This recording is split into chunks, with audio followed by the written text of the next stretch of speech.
Welcome back, Mighty Vandals, to Tubs at the Club, brought to you today by Snake River Stampede Whiskey, but we'll tell you a little bit more about that later on in the show. We are the Idaho Vandals affiliate on the Big Sky Podcast Network. I am your host, Dallas Hammer, joined by Brian Marceau and everyone's favorite producer, Marten. Marten, how's it going? It's going good. Wish it was an Idaho win, but hey, can't complain. Only lost by 14 to a Pac-12/ACC school. Yeah, so let's get right into it, guys. Idaho falls to Cal 31-17 in Berkeley. Idaho jumped out to a 17-0 lead midway through the second quarter, and then unfortunately couldn't get any more points up on the board as California went 31 unanswered points to finish again 31-17 final there. Marten, we're going to go right back to you and let Brian sit and think for a little bit longer. What went well today? I don't really know if I can't really think of anything that really went well. I mean, they blew a 17-0 lead. I can't really pull anything out right now. Well, I got no trouble pulling some things out that went well. Obviously, it's going to stand out much more in the first half. Idaho led 17-0 before surrendering. If Idaho gave up 31 points in a row, obviously they led, and we were all stoked early on, especially in the #OnlyTubs Discord, with Idaho jumping out to that early lead. And offensively, to me, the thing that jumps out that went well is Idaho's offensive line. This, to me, was easily its most impressive outing, like early on. And also, hey, late in the game, too, Cal changed up defensively. We'll talk about that later. But relative to going up against the best pass rush this team has seen, relative to going up against a Pac-12 team whose relative strength is on the defensive side of the ball, Idaho was absolutely able to buy Giovanni McCoy time. Idaho didn't get to run the ball as much as they probably wanted to. I'm sure we'll also get to that later. But the offensive line, to me, look, that is the biggest question mark for Idaho about what is the ceiling of Idaho as an FCS football team. And to me, this was without a doubt the most impressive offensive line showing I feel like I have seen from Idaho since Jason Eck came to Moscow. And there's a lot of good games in there to talk about. Look, Giovanni McCoy had to pass quite a bit, and he, of course, looked good broadly like he always does. But McCoy threw 46 pass attempts. Yes, he was under duress a bit, but relative to throwing it more than twice as much as he did against Nevada, Dallas, this offensive line had, to me, their best outing for sure that we've seen. And if you're wondering what the takeaway should be of being competitive against a Pac-12 team, it's that every good thing you saw from Idaho in the first 2 weeks is absolutely real. This team number 5 in the FCS is absolutely where they should be. They just put a scare into a team with a gigantic athletic budget compared to what Idaho has. And every single point we would take away offensively, to me, is always going to circle around. This offensive line was not outclassed going against Cal. What they ran into was depth, Dallas. So offensively, that's my big takeaway, is I could not be more impressed with the offensive line showing. Yeah, I fully agree, Brian. The offensive line, I don't know if I would give them quite the ringing endorsement that you did. McCoy had to buy himself time of most of that game. A lot of the kind of horizontal shifting in the pocket, trying to make things happen.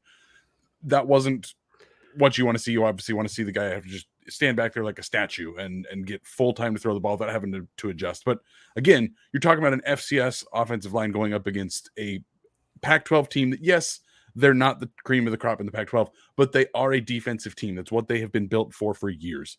So when you look at it that way, Idaho's offensive line passed the test. Yes, they lost by 2 touchdowns. Again, we're talking an FBS team that has much more in the budget, many more scholarships than Idaho. This is you're punching multiple weight classes up at this point. Calling out Simon Miller in the comment section on our live broadcast on YouTube, not to go moral victory route, but the Vandals punched above their weight class today, cleaned up some of those mistakes, and it's anyone's game. Still a solid showing. That is what went well. For every mistake Idaho had, again, Idaho lost the turnover battle 3-0. McCoy with an interception, a couple guys with some fumbles. Even with those, Idaho was in this game until midway through the fourth quarter, when the second to last true offensive possession just didn't score points. That was what was needed at that point. It was about wrapped up. But that that is what we're talking about here. Is Idaho is a couple mistakes cleaned up, maybe swing that turnover margin the other direction. And we're talking about Idaho being one of the few FCS teams to win 2 FBS games in a single year. That went really well today. I also think Giovanni McCoy handled himself very well. Now, towards the end, yeah, a couple throws he probably wants back. There was one down the sideline that went over everyone's head and just kind of landed in the grass. But every player is going to have that. When you go back and look at the film, nobody's going to have a perfect game. But McCoy, 28 for 46, again, no touchdown throws, had the one interception. He did complete 61% of his passes, and then had an incredible block in the beginning of the game on a busted play that Anthony Woods was able to end up scoring on. Sort of a trick play that went wrong, and McCoy ended up halfway down the field blocking for Woods. Honestly, it's tough to I know that we're about to transition this to what went wrong, but it's tough to really ingratiate guys like, yes, statistically, Cal put up more yards, Cal put up more points. Like, you look at the box score, and yeah, Cal beat Idaho by multiple scores, and it shows in most of their metrics. But we're talking about a team that realistically 3 years ago, this probably should have been a 50 to 60 point blowout. That is how far the Idaho program has gone. To me, this says everything we need to know about Idaho. This is one of the top 10 schools in the FCS, probably top 5, and a fringe national title contender. Look, want to hit one thing that you referenced that relates to O-line, because I should have stated the subtext, of course. I feel part of why I was saying glowing things about the O-line is, one, look, Idaho outgained Cal on the game narrowly, 387 to 70. But still, hey, it's Cal. Cal does not suck.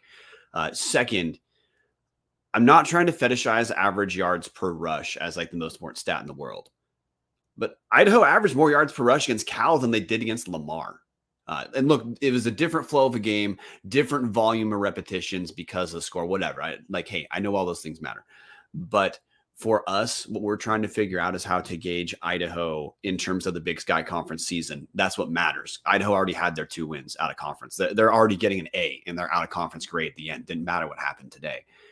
And to me, what we were curious about offensive line wise, largely ruled in favor of interpreting Idaho's line as moving up. I think we still learned, and I know we'll get to this, that depth, it's hard to manufacture depth in 2 years.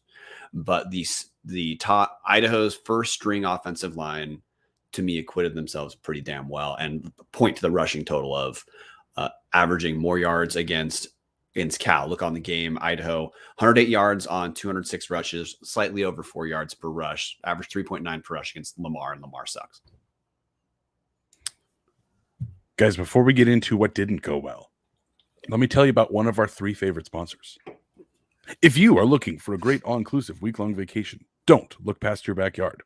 Hughes River Expeditions has been vandal-owned and operated since 1976, and they're ready to take you on the vacation of a lifetime. Enjoy a multi-day trip or a mail trip, one of the two, down the Middle Fork of the Salmon, the main Salmon River of no return, the Salmon River Canyons, or even the Selway. You can check out special trips like one to see the Perseid meteor shower, camp on pristine beaches, run amazing whitewater, hike the scenic trails, spot wildlife, soak in beautiful natural hot springs, and fish some of the most remote stretches of river in the entire USA. Just bring your clothes and let HRE handle the rest. Grab a paddle, catch dinner, and ride the bull all throughout the Gem State. Call them now at 800-262-1882 or check them out at hughesriver.com. So, guys, we talked there about the things that we can positively take away from this. Marten, I'm going to you. What didn't go well today? To me, it seemed like there were still some dumb penalties on the game. It just seemed like there were games the Pac-12 refs were absolutely dog shit this game with some horrible no calls, but it seemed like Idaho was shooting themselves in the foot with some untimely penalties. Yeah, I think in the second half, you saw the depth that a Pac-12 team should have, both scholarship and talent-wise against the Big Sky team, and just particularly on the ground, Idaho's front 7 wore down. It was still a great effort. Look, Isaiah Fonse was the number 1 running back today. Ott for Cal was out. I don't know what the injury was. And I don't give a shit because we're done talking about Cal after this week. Look, Isaiah Fonse was an All-American at the FCS, and he's healthy. If he were still in the Big Sky, he'd be the best running back. He gashed Idaho in the second half. On the game, Cal rushed 43 times for 256 yards. They were able, once they pulled ahead, to essentially run the type of game Jason Eck probably wishes he would have run, and the type of game Eck's going to orchestrate a ton in the Big Sky, running the ball around 40 sometimes. But defensively, that to me is really where Idaho. I just think it's depth. There's Marcus Harris gave up a big touchdown on what I'm assuming was blown coverage, which, hey, that's part of the issue of playing a Pac-12 team is Idaho can't really make that many mistakes. Honestly, the single thing I think that would change the most if this game were replayed, or if we said, hey, it's a close game, it's a Big Sky school, not Cal, I think Jason Eck has 3 fourth down calls that he would have done differently. Going for it a couple times. There were 3 separate fourth down conversions, one of which was at Idaho's own 28-yard line, which you understand what Idaho went for it on fourth when they were up 17-7. It was essentially a 50-50 type of call in an FCS game where Idaho's like at around the 40-ish yard line. So your question is, hey, if we punt, we might only gain 20 yards of field position. But Idaho gave up a touchdown almost immediately after not converting that first fourth down.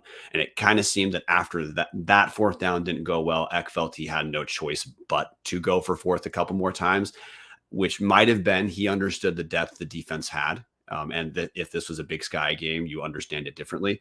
But I feel like Eck, if he replayed this game, he would have said, I probably should have trusted my defense a little bit more with a couple of those fourth down conversions. And that to me is real. Those two things to me were what did not go well for Idaho. Yeah, I don't have a whole lot more to add from what Marten and Brian both said. Those were the kind of the key points here. You look at Idaho penalty wise, 9 penalties for 80 plus yards. Not great. They gave Cal 4 free first downs due to the penalties. Just really poor timing on most of those. The other thing is the play calling. I could imagine if and when this game is looked back, I could see the adjustment from 65% passing and 35% running. I could see that being adjusted down a little bit. It's tough to say that, knowing, again, Idaho was also trailing for most of the second half, but it feels like when you look back at just that number and how well Idaho did run the ball just on average yards per rush, feels like you might have wanted to see a little bit more running the ball. At the same time, you're also talking about you're down, you're punching up well above your weight class against a Power 5 opponent. You have Giovanni McCoy. You're going to throw the ball a lot. Really not a whole lot else to complain about other than, again, the turnovers, the penalties. Brian, you've got your hand up. You hit it. I was going to say the 2 fumbles Idaho had were backbreaking as well. Because even though Idaho surrendered 31 consecutive points and Idaho clearly was worn down second half of the game, this was still competitive from whistle to whistle. And, if Idaho had a couple of those, if Idaho doesn't have those 2 fumbles and they can score on even one of those drives, well, that changes the complete dynamic of the rest of the game. That's another thing I think, Idaho leaves this game saying, look, Cal has a depth. They should have won. But if this game's played 100 times, Idaho should not lose this 100 times. There's a certain number of Idaho did not look outclassed to me at any point in this game. In any facet of the game, Idaho did not look outclassed. And the turnovers to me I think that's another thing you point to as if you're going to beat an FBS Power 5 team as an FCS team, certain things have to go right and other things can't go wrong. And Idaho had the turnovers were just too much. You factored that in with the fourth down conversions that didn't work out. That's 5 turnovers. That's 6 turnovers, counting those. And it's the fact that Idaho is within 2 scores with that is pretty damn impressive.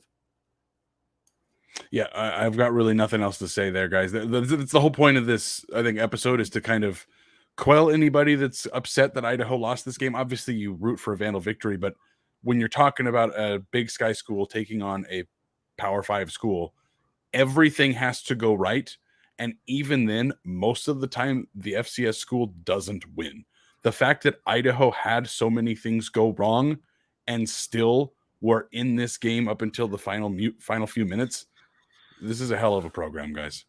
Before we get into, sorry, Brian. I was just going to say, usually when the team look at Arizona losing to NAU a few years ago, and Arizona clusterfucked their way into losing to NAU. That wasn't the case this game. Idaho looked better in the first half, and then just the depth became the issue.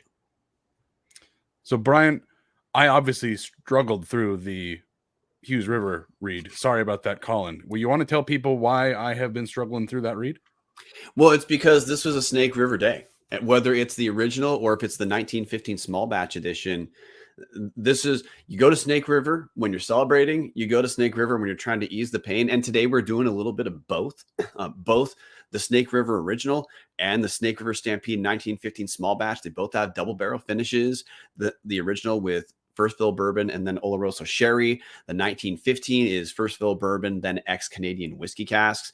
The price for both of these is as honestly one of the best buys in Idaho liquor stores. Snake River Stampede, the original is $25.95 for a fifth, $45.95 for a handle. That's the only size I buy. Then the small batch, which is aged for an extra 2 years in addition to the different finishing process, it's $38.95. So yeah, it's a little bit more for a dressed up day. So maybe we do save that for an actual W. But either way, you can't go wrong. We have tailgating in a week, guys, at Sac State. If you haven't given Snake River a shot, do it.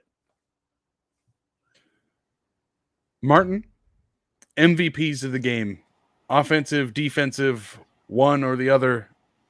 What MVPs you got for us? For me, I know it was a loss, but for me, it was Therese Trainer. I think, I'm not going to lie, I kind of forgot about him in this whole offense. And I thought he had a great game, kind of made me remember to think about him when he's playing, and it's not just Jermaine Jackson and Hayden Hatton. Offensive MVP, and that's just what I'll go with first, Dallas, is I'm going to go, I think you have to go with Giovanni McCoy. And we're probably going to have a lot of games where we say Giovanni McCoy because, the receiving room was pretty dang well split between Hayden Hatton, 8 catches, 80 yards, Therese Trainer, 6 catches, 71 yards, Jermaine Jackson, 6 catches, 62 yards, Jordan Dwyer, 3 catches, 32 yards. But because of that split, there wasn't one guy in the receiving room who really stood out. Idaho, in my mind, didn't rush enough to say that's what the MVP was. So McCoy, 28 to 46, 279 yards. Yes, he threw a pick, but he also rushed 9 times for 33 yards and a touchdown. Overall, real gutsy performance. He showed why Vandal fans love him as much as they do, because they should. Again, we've said this. We're going to keep saying it. No sophomore slump. It's a sophomore surge. Looked every bit like the best, at least most efficient quarterback we're going to see during Big Sky season. So yeah, Giovanni McCoy, great day. Great shout out there on Therese Trainer, Marten. 6 receptions, 71 yards, 11 targets. Looked very good today. Unfortunately, did have a fumble, but again, there's kind of a issue across the team with 3 turnovers. I got to go with Brian on this one. I got to go with Giovanni McCoy. Again, the stats don't necessarily back it up. Again, 28 for 46 is 61% of his passes, 279 yards, no touchdowns, 1 interception. But McCoy, it felt like McCoy running the offense was the reason Idaho was able to stick in this. Unfortunately, again, all those 17 points came at the start, and then they're able to get down the field a couple different times, but just never convert anything. And again, then the 4th down conversions failing, the actual turnovers. But it did feel like as long as McCoy was out there was a chance to win this game, or at least stay competitive in it. Have to give it to Giovanni. Marten, any defensive MVP? I'm gonna be honest, I can't really think of one. I'm just looking at stats, but I'm not just gonna pretend like I have someone for defense. Yeah, I'm gonna go Tommy McCormick. 8 total tackles, 5 solo, half a tackle for loss. Also, McCormick strong in the pass defense. Not that you would attribute this to one player, of course, but Cal as a team was 13 to 25 for 114 yards through the air. The 2 of the touchdowns Cal threw 2 touchdowns. One was just a very good pass by Jackson the 5th. That was it. He threaded needle exactly where it was going to be. Idaho defended that play fine. The other was broken coverage. But I thought McCormick was pretty damn strong. He definitely saw number 18 flying all around. So relative to how Idaho was pass defense, I want to give it to a member of the secondary. McCormick's the guy who stands out. It's funny. I was actually going to shout out Dwayne McDougal. I thought he looked pretty good in coverage. Only had 4 tackles, not an incredible number on the stat sheet, but I thought he looked very good in his time. Again, they're kind of doing the Marcus Harris is obviously the dude, and he's going to be out there on the number 1 guy, locking down half of the field. And then it's kind of that cycle of Ormani Arnold going in, Dwayne McDougal going in, Kyron Beacham's going in. I think Andrew Marshall got a little bit of time out there. Cycling the DBs pretty heavily, but I thought Dwayne McDougal looked very good in the little bit of time that he did see out there. Again, just the 4 tackles, but when he was in coverage, it did a pretty significant job, I thought. Very pleased to see what he's doing as again, technically a redshirt freshman, going to be here for quite a long time. Feels like the Vandal secondary kind of had a little bit of trial by fire tonight, Brian. I don't think that Sam Jackson, the 5th, I don't think there's any relation to L Jackson, unfortunately, but he's much more of a runner than he is a thrower, but he did have a couple really nice throws in there. It's nice to get the Vandal secondary a little bit of that trial by fire from a Pac-12 quarterback. Hey, before we get to talking about Oktoberfest, Dallas, I do have to ask you, after Northern Arizona lost to Utah Tech 50-36, and we're down 37-7 at one point. Maybe we need this as a weekly segment. Gauge Dwayne McDougal and George Robinson's buyer's remorse for having left NAU.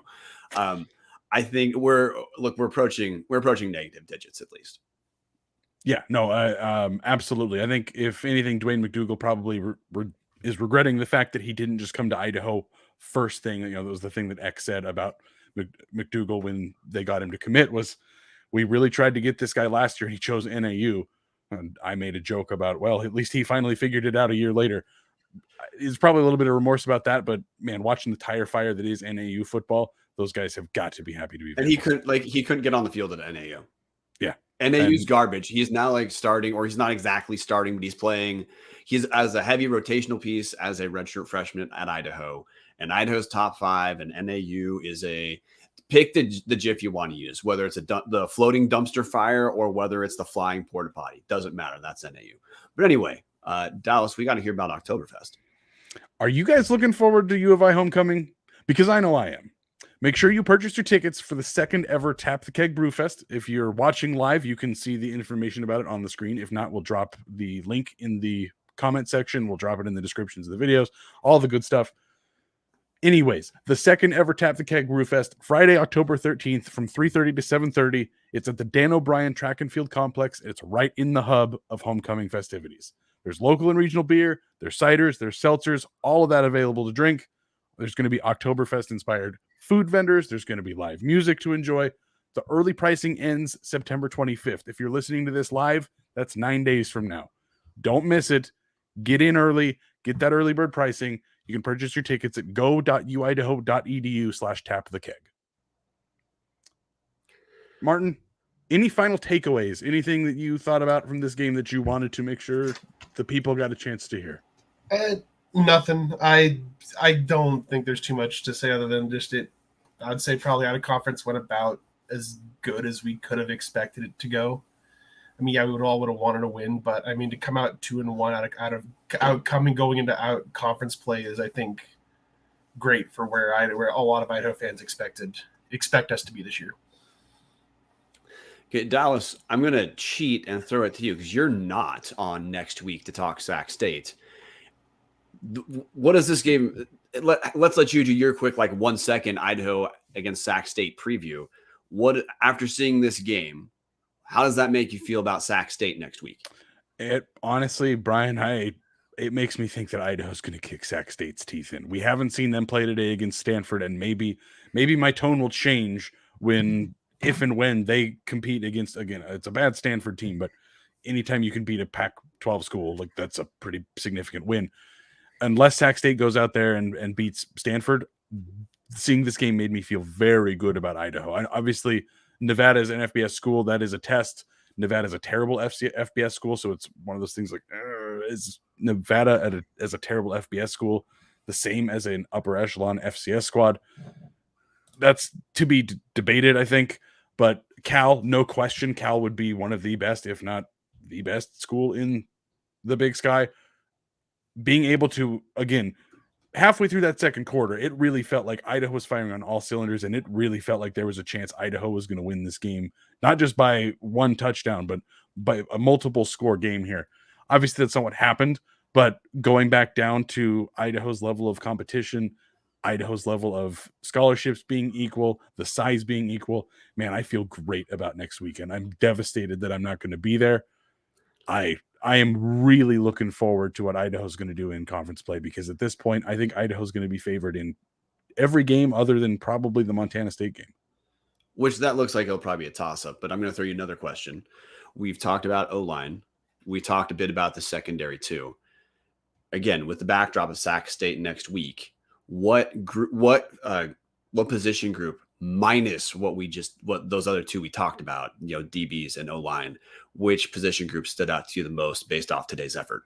Man, the receiving core is insane at Idaho. I mean, I think just in the little bit we've seen of Jordan Dwyer, I know he was injured last year. He only had 3 catches today, but when he's out there and when he's running routes, when he does get the ball thrown at him, he's the 4th receiver, so it doesn't happen a ton. I think that Hatton, Trainer, Jackson are the best trio of receivers in the FCS. I think the top 4 guys could start on really any school in the FCS. Probably a good portion of FBS schools those guys would get playing time at. That's what I'm looking forward to see. I think Idaho is going to throw the ball all over every single school in the Pac-12 or in the Big Sky. Yeah, I think Idaho's going to get as many yards and points through the air as they want to. And I don't think Idaho's going to change the basic template that we saw last season, where X is going to want to run at least a little bit more than passing. And look, you saw the fruits of that early on, which Idaho driving early was not just the pass game, but what Cal ran 6 plays in the first quarter. That was part of why Idaho was as effective as they were early, was driving plus getting an immediate 3 and out against Cal. Quick stat correction here. Idaho at one point had 17 points to Cal's 14 plays. Yeah. Okay. Exactly. So that's why I'm saying, hey, I don't think, again, Jason Eck's not going to change that. He is ad nauseum made it clear. He thinks Idaho needs to run the ball to be able to control the tempo of the game. But look, when Idaho went spread against Cal, that's when I thought, holy shit, this is a sexy version of Idaho's offense. This is the version where if for some reason the team is not running as well, or Idaho's just going for shock and awe early. This is what Idaho does. Give spread offense to the best quarterback in the conference, where that Jordan Dwyer is like the number 4 receiver. Also, TJ Ivey is looking like a pretty solid pass catching tight end. There's about 5 or 6 dudes on Idaho that you can rotate a couple of them in. The Big Sky teams aren't going to have the secondary depth, or the linebackers are going to have to help pick up coverage. They're not going to be fast enough to stick with Idaho in spread formation. So no, I had the same reaction of early on. Look, Cal's DBs settled down, and also this happened. I felt I saw this in the fourth quarter. Dallas is Cal was rushing fewer guys and dropping more guys into coverage. So you're right, Giovanni was moving around a bit, but he also had quite a few plays where he had time, just no one was open. And that was part of what Cal did to change up. I don't think Big Sky teams are going to be able to do that. So I'm 0% concerned about that being some sort of issue Idaho's going to have. But no, the receiving room, especially heading into this next week, because I infamously, maybe, depending on who you're talking to as a listener, I picked Sac State over Idaho in our preview episode. I feel differently. I think the overall takeaway out of conference is Idaho passed every single test they could have. I don't care that they lost this game by 2 scores. Idaho made another Power 5 game interesting from wire to wire.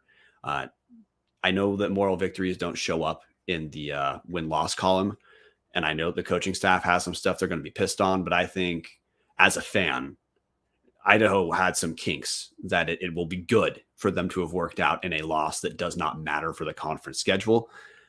And still, the team, we already talked about the mistakes that happened for Idaho to not win this game, and the team looked good, and they looked dominant early.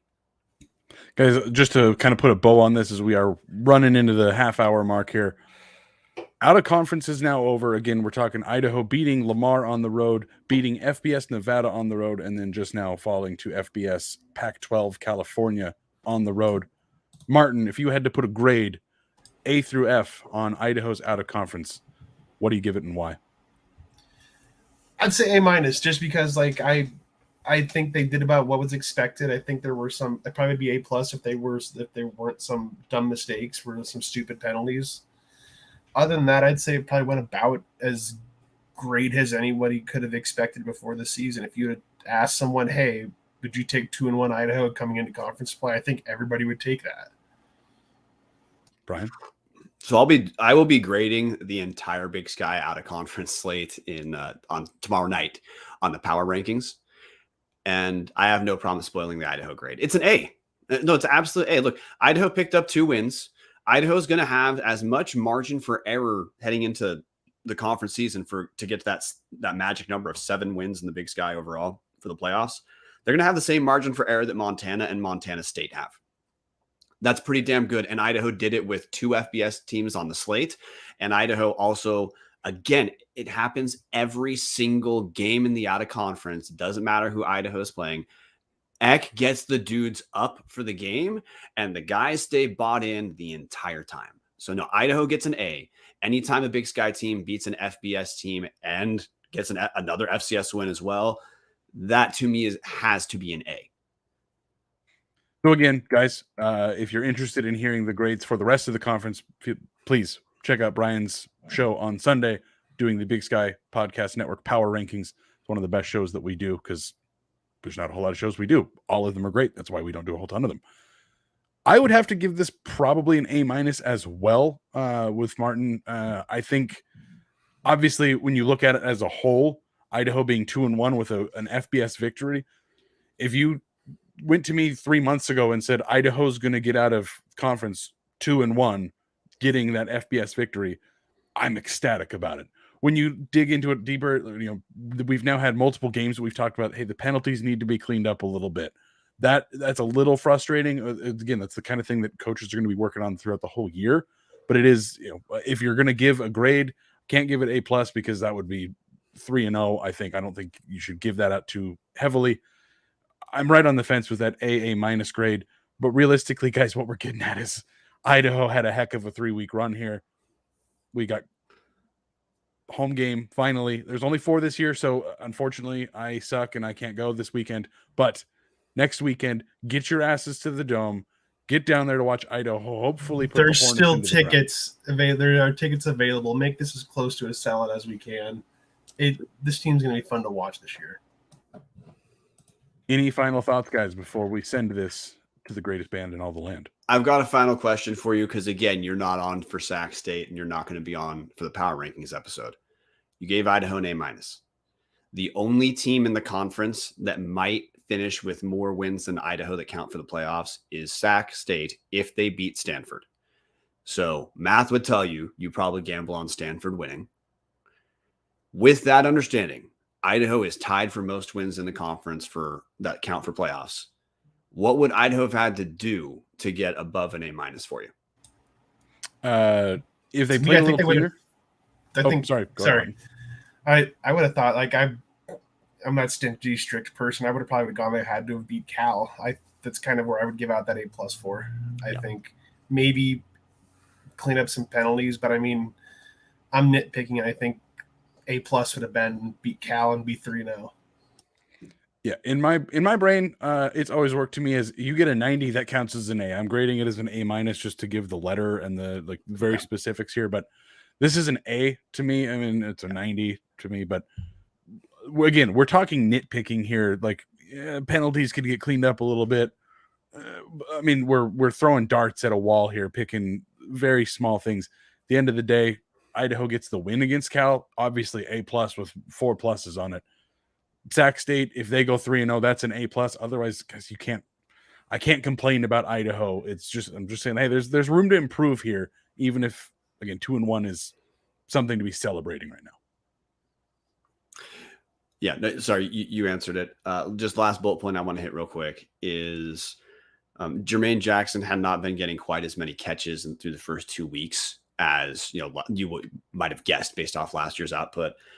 I feel like Jermaine Jackson honestly took Cal by surprise early with 6 catches total. Most of his catches came early.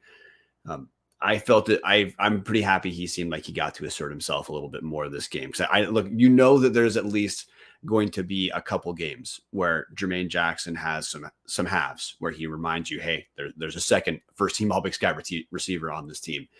With the only asterisk being, I am slightly anxious that Hayden Hatton, he went down with like a minor injury. He did come back and play, of course, but it wasn't as productive after that. We have no news on what that is. Which also means we have no news to be anxious about. But obviously, fingers crossed heading into next week. That, guys, again, 1 week from today, Idaho versus Sac State in the Kibbe Dome. Get there. If you have tickets and you can't make it, like myself, make sure you get those tickets to other people that are going to go support the Vandals. Let's pack this dome. Let's remind people what it was like when Idaho was consistently good. The Kibbe Dome was not a place that people wanted to come to. It's one of the best venues. I think it's the best venue in the FCS. I think it's the best venue in college football. I will admit I'm a little bit biased on that. Let's get in there. Let's get loud. Let's stingers down, guys. Let's put the Hornets in the ground. With that, go Vandals. Go Vandals. Go Vandals.